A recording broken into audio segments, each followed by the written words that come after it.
Hey guys, this video is for pre-cal and this is 9.2 called Hyperbolas. If you have not seen the previous video 9.1 on ellipse, I suggest you watch that first.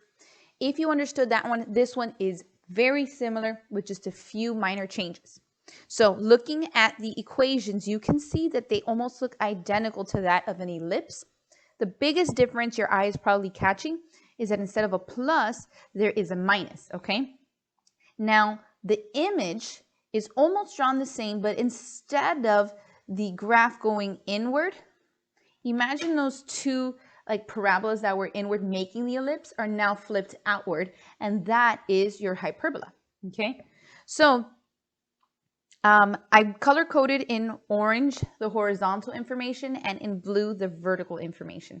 So in the last question for ellipse, what determined whether it was horizontal or vertical is whether the denominator of the x was larger, then that made it stretch out more horizontally. If the denominator under the y was bigger, then it made it stretch more vertically. Here, the denominator that is positive is going to determine which way it turns out. So I listed A as being the positive number and B as being the negative number, okay? So notice here the positive, ignore the A and the B if you want. It's positive with the X and then minus with the Y. Here it's positive with the Y and minus with the X. Since here the X was positive, it faces out towards the X's, okay? And then since this one, the Y is positive, it faces up and down towards the Y's, okay? Now, when you're going to draw these, your first step is going to be to put the center, which is your h comma k, same as always. Then you're going to analyze your positive number and your negative number, okay? The one under the x will be your dots out on the x, and the one under the y will be your dots out towards the y.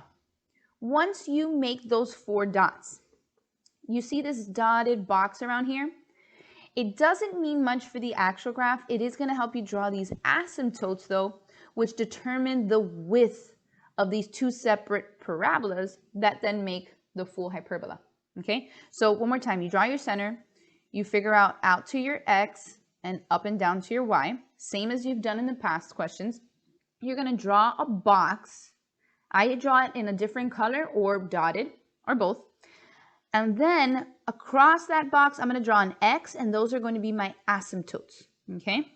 Then if I know it faces out on the X dots, those are going to be my vertices, and I'm going to draw my parabolas. And these parabolas should approach those asymptotes, and again, that determines the width. And then here, if it was just positive on the Y, you do it on the Y side, okay? Now, these stars are going to be the foci, okay? The foci on the ellipse was inside of the shape. Here they are outside of the shape. So the big difference there, this is difference number 2, is that on an ellipse, when I wanted to find the foci, I did a squared minus b squared on ellipse, but now that it goes further out for a hyperbola, I do plus b squared, okay? And I believe I didn't finish color coding here. There you go. So now some important things that you're going to have to list, just like last time. If you feel confident with sketching these first and then labeling them, that works too. That's personally what I like to do. So you have your center, which is h comma k. You know, if the numbers that was under the x goes out on the x, the number that was under the y goes out on the y. Remember, you're doing the square root of that number because in the formula they were squared. Okay, now transverse axis is something you haven't seen before. Here's my third difference. All that a transverse axis is, it is an equation of a line that goes through both vertices. That's it. So, for example, looking back up at these two, a transverse line would have to hit both of these dots, which would make an equation of y equals k. Here, both vertices are here. So it's an equation of a line that would go through both vertices, and in that case, it would be x equals h, okay? You don't have to draw that line, but if I ask you for it, you need to be able to identify it. So the vertices, if I am horizontal, it's that a that is being added and subtracted to the x value, the ordered pair, right? And then for a vertical hyperbola, it is moving up and down on the x. on the K, getting a little tongue-tied over here, you'll notice you can read your domain. Let me show you the image. When they are horizontal, you see that there's a break. These arrows mean negative infinity up until the value of that vertice. We take a pause, and then we go from that value, the vertice, onto infinity. Range would be lowest to highest, negative to positive infinity. And then it reverses if I'm facing the other direction. And you'll see that in our examples. These equations of the asymptotes here, I wrote them down for you. I don't even, dare I say, want you to look at it. If you draw the box and the x asymptotes, you have your asymptotes. You do not need to do rise over run with these equations, okay? One more time, the foci is c is a squared plus b squared. Don't forget that's plus. For ellipse, it's minus, okay? And then here I just labeled a few things for you. A, you go on the number under the x, you go to the sides, and the y's, you go up and down. C is the foci, which goes, imagine the foci is the belly button of the hyperbola, okay? It always goes facing this. So if I'm an ellipse facing in, right, the foci is in. If hyperbolas face out, the foci faces out. Okay, you have these asymptotes that we drew, and you have this transverse axis that on this one. I drew it, but you don't have to draw it, okay? So if this seems like a lot, I'm not a big fan of this list. I write it so you have it there. I think it's so much easier when you sketch it and then you can see those points. Let's check out some examples. For this first example, we have x squared over 16 minus y squared over 9 equals 1. Because I do not have anything being subtracted to the x or y, my h and k are 0, so my center is at 0. Okay? Now, underneath my x, I have a 16, so my radius for x would be square root of 16, which is 4. So I'm going to go 1, 2, 3, 4, and 1, 2, 3, 4. Okay? Next, the number underneath my y is a 9, so the radius for 9 is square root of 9, which is 3. 1, 2, 3. 1, 2, 3. At this point, I have my 4 dots to make my little box.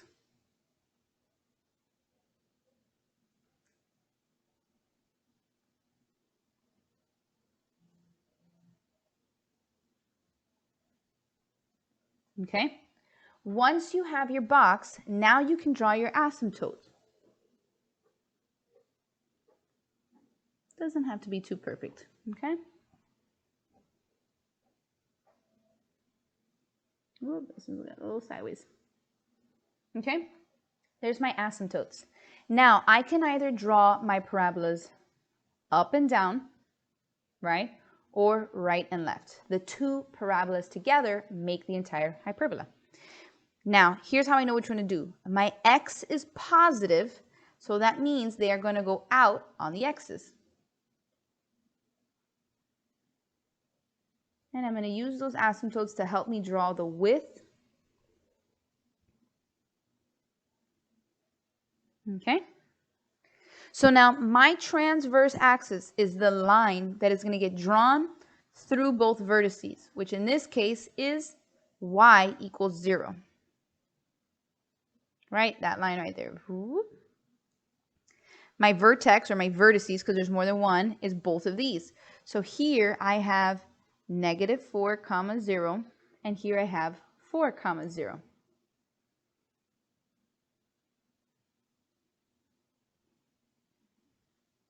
Next is my domain.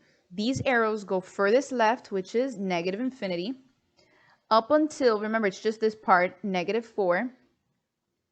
Separated with a union, which means and, it goes from 4 to positive infinity. Okay?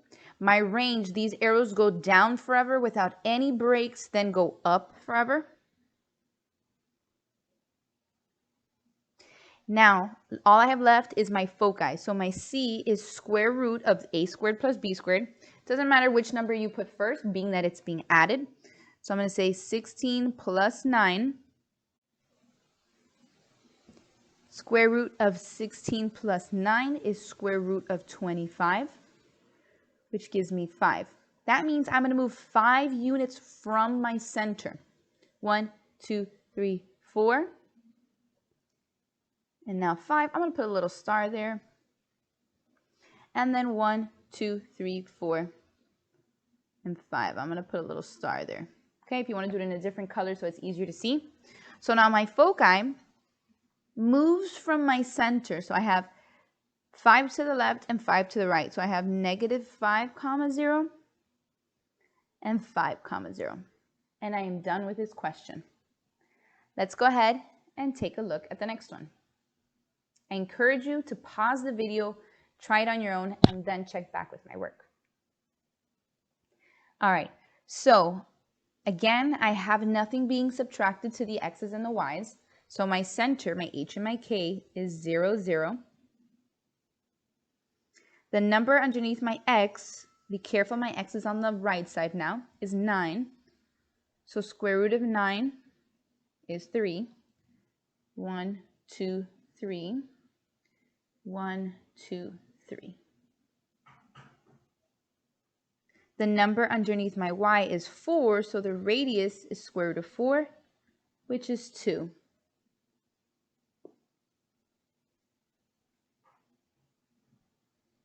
Now that I have all 4 dots, I can draw my box.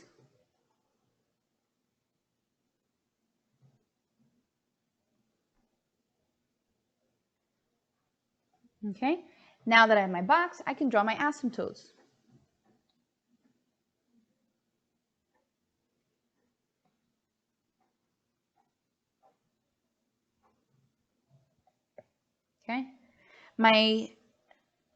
Okay, so before I get to my transverse axis, now I can draw my 2 parabolas that are going to make my whole hyperbola. Okay, now because the y is the positive term and the x is negative, this is going to face out on my y's, meaning up and down. I'm going to use my asymptotes to help me draw the width of this parabola. So this is a pretty wide parabola.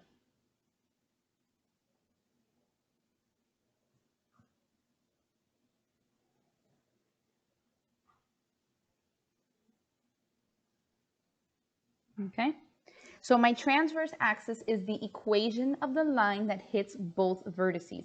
So if I were to draw a line to hit both vertices, I'd be drawing my y-axis, which is the line of x equals 0. My vertex, or my vertices, because there's 2 of them, should be these 2 points. So I have 0, 2 and 0, negative 2.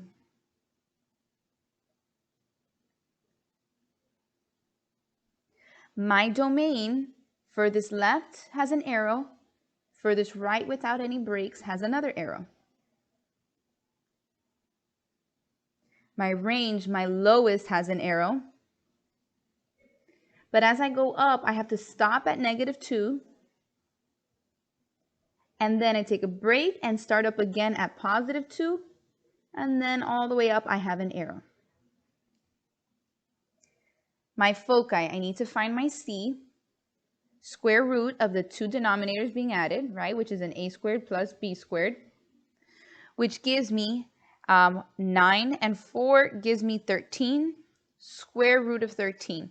So square root of 9 is 3, and square root of 16 is 4. This is somewhere in between, so we can say this is 3 point something. Now, the reason why I do that 3 point something is to know where to draw it. I'm going to draw it in between 3 and 4. So if I go 1, 2, here's 3, here's 4, I can draw my foci right there. And then I go 1, 2, 3, and 4, I'm going to draw it somewhere in between. That decimal is for the sake of drawing, because when I do my foci, I can get my ordered pair, right, of the center, and I know that my y value is going to change up and down by that square root of 3. So my x value stays the same, but my y value went up and down by square root of 13. In this next example, we start to see that our center starts to change. I have numbers being subtracted to x and y. My center, be very careful, is always the x opposite the sign, and then the y minus the sign. opposite the sign. Okay. So now the number underneath my x is 1. So the radius of that would be square root of 1, which is 1. And the number underneath my y, the square root of that, will be my radius. So remember, square root of 4 is 2. So this is probably 1 point something, very close to 2. So let's go ahead and draw that center. 1, 2, 3. And then 1, 2. There's my center. And then my x is going to go 1 out to each side. And my y is going to go up 1 and a little bit. So it's actually going to be on top of this 3. And then 1 and a little bit right down here. Okay. Let's erase the rest of that 3 so it doesn't confuse us. So now I have my 4 dots where I can draw my box. I'll put the 3 up here.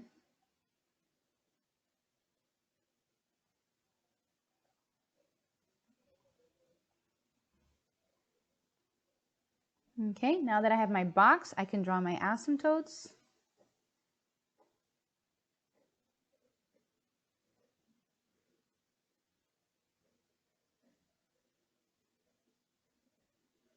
And now, since my x is positive, I know that the parabolas are going to go outwards on the x values.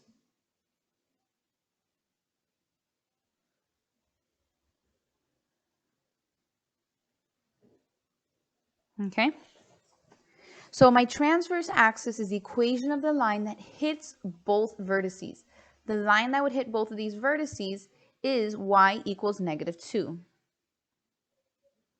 My vertices, I have this one right here, which this is a 2, -2.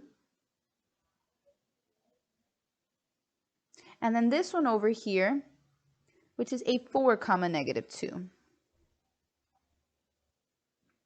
My domain, arrows to the left, means -infinity. I take a pause over here at +2. I take a break and start up again at 4. And then the right, the arrows means that it goes on to infinity. My range, lowest, is an arrow, and without any interruption, I can go all the way up to +infinity. Okay? The C to find the foci is the square root of my 2 denominators being added. Because we're adding, doesn't matter which one you put first. I get square root of 4, which is 2, which means from my center towards the parabolas, I'm going to go 2 units. 1, 2, and then I'm going to go 1, 2. So my foci is at 1, -2. And then over here at 5, -2. Remember that if these numbers get a little crazy, you can always take your center. And since this is moving on the x's, I can say 3 plus or minus my c. And then my y doesn't change, so comma my y. And notice 3 minus 2 is how I got that 1, and 3 plus 2 is how I got that 5. 2 different ways of writing your answers, okay? For your next question, I encourage you to pause the video, try it on your own, and then check in and see how much you're able to do on your own. If you're ready for it, let's check it out. These are the ones where I find are most confusing because you're used to taking your center as these 2 numbers in that order. But when the y is positive, it's written first, and your center is always the x number opposite the sign, comma the y number opposite the sign. So be very careful with that. 1, 2, 3, and 1. The number underneath my x, be careful, is over here, square root of 7. If I know square root of 4 is 2 and square root of 9 is 3, this is going to be 2 and a little bit. The number under my y is 9, so square root of 9 is 3. So on my x's, I'm going to go out 2 and a little bit, 1, 2, and almost to the next number. So this is 4, this is 5, and this is 6. I'm going to go out 1, 2, and a little bit, almost reaching 0. Okay, so this is 1, 2, and this is 0. I like writing my numbers. It helps me see everything. Now on my y, I'm going to go up 3. So 1, 2, 3. And that lands me at 2. And I'm going to go down 1, 2, 3. That's going to land me at negative 4. I have my 4 dots now. I can do my box.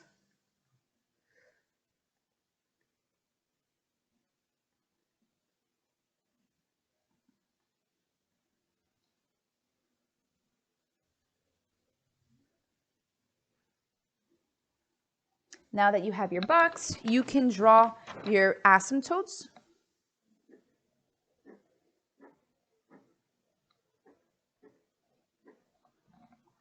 As long as these asymptotes hit the center and hit the corners of these boxes, you're good. All right, and now the value that is positive here is the y. See, positive y, negative x. So that means this is going to go up and down. Use those asymptotes to help you draw your width.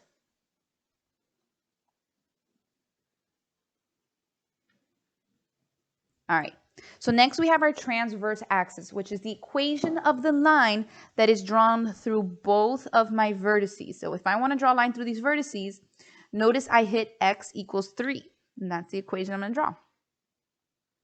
My vertices, I have this one right here, which is a 3, 2. And then here I have a 3, negative 4. Domain is furthest left to furthest right, and you can see without any breaks, I have 2 arrows. So negative infinity to positive infinity. Range, my lowest is an arrow. And then I stop up here at negative 4. And then I continue up here. Remember that all these asymptotes and dashed and dotted, the boxes, is not part of your actual graph. It's just helping you draw it. Okay, so then I continue up here at positive 2, and then up an arrow, I go on to infinity. In order to find my foci, I need my c, which is the square root of the denominators being added. 9 plus 7 is 16, and square root of 16 is 4. So from my center, I'm going to go 4 units, 1, 2, 3, and 4. And from my center, I'm going to go down 1, 2, 3, and 4. And you can see the foci is there. So again, I can say my center, and then I'm changing on my y. So I can say 3, negative 1, change on the y plus or minus my c. Or I can just look at the ordered pair. I like to do this method when they're radicals. That way I don't have to worry about adding those decimals. But if not, you could say that this is 3, 3. And this one is 3, negative 5. Which negative 1 minus 4 gives you that negative 5, and negative 1 plus 4 gives you that positive 3. 2 options. Let's go ahead and take a look at our last question, okay? And that, of course, is the same scenario we've been seeing at the end of each of these lessons, where the question is given to us in general form. We said last class, or last video, that we know it's a circle when we see an x squared and a y squared. We know it's an ellipse when the numbers in front of the x and y squared are different and there's a plus. Now the key to know that this is a hyperbola and not an ellipse is that one of these two are going to be negative. Again, still with both of these being different numbers, okay? So same steps. We're going to move the constant to the right side. We're going to group our common terms, so we're going to put the x's together. And we're going to leave a blank. Now we have, be careful, always keep that negative with whichever term it's with. And then we're going to leave a blank. And for every blank we put on the left side, we have to put a blank on the right side, okay? Now, just like with the ellipse, in order to complete the square, this coefficient cannot be there. We have to divide it out. So if I'm going to divide out a positive 4, I'm going to be left with x squared plus 16 divided by 4 is 4. And then I leave my blank.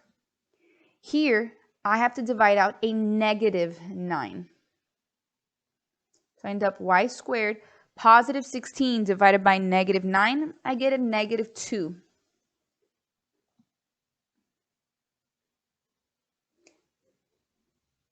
Okay, so now time to complete the square. Half of the middle term, right, half of 4 is 2 squared. So half of the middle term squared, half of 4 is 2, 2 squared is 4. Now please remember what I'm putting on this side is not just a plus 4, it's a 4 times this 4.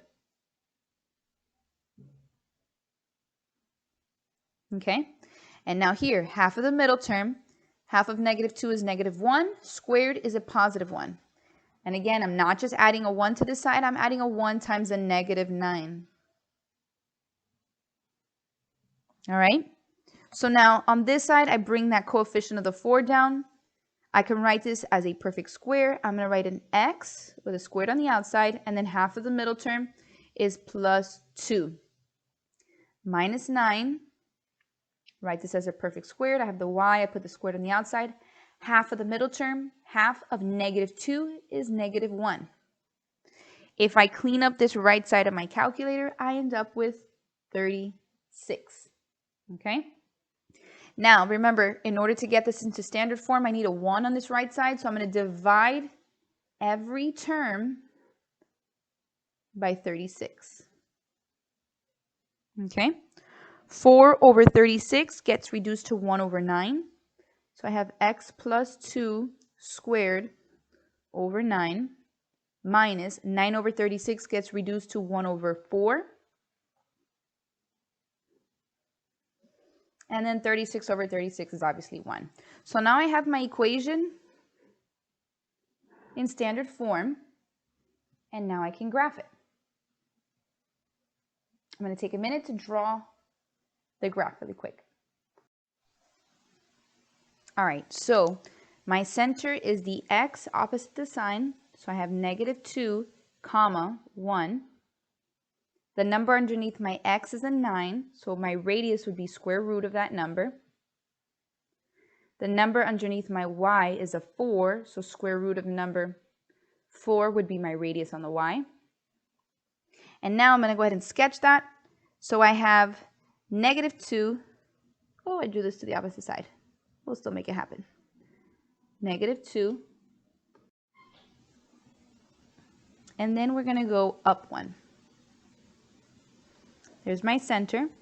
My x is going to go 3. And then 1, 2, 3.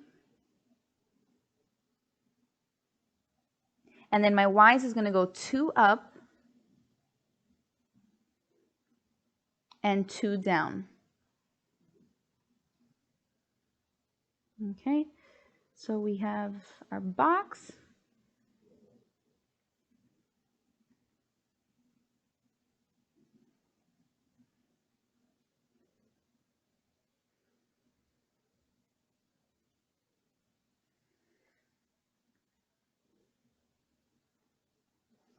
We can draw our asymptotes now.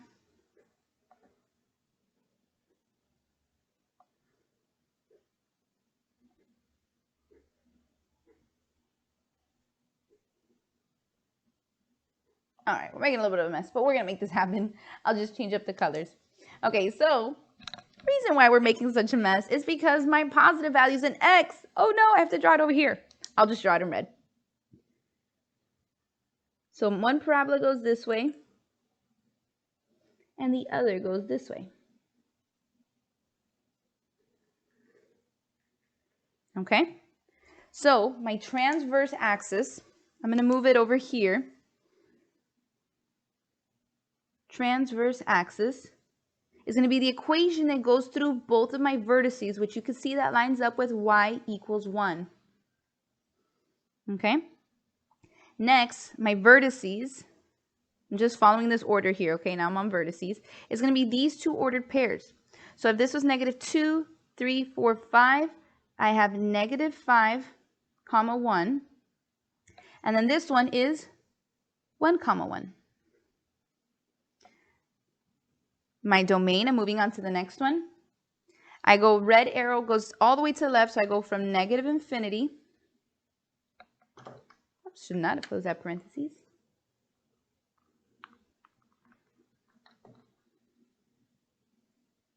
All right, negative infinity up until this spot, which we had said was a -5. And then we continue on over here where we said was +1. And then the right arrow goes all the way on to infinity. My range, lowest to highest, you could look at either one, is arrow to arrow without any breaks. So all real numbers. And then last I have to draw is my foci, which I need to find C first, which is square root of my denominators added together. So 9 plus 4, which gives me square root of 13. Okay, so if square root of 9 is 3 and square root of 16 is 4, this number's in between. So we know that C is somewhere in between 3 and 4. Okay, so I'm going to go 1, 2, 3, and let's say this is the fourth tally over. It's going to go somewhere in between. I'm going to draw it in red. And then I've got 1, 2, 3, and then another tally over almost to that tally. So I drew it, right? But what matters is how I write that ordered pair. Okay, so my foci, if I moved out on the x's from the center, I could say my center, which is -2, 1, and then add and subtract that square root of 13 to the x value. So I could say -2, right, plus and minus that c, which is square root of 13, comma, my y values, which stayed as +1. And now we are done with this question.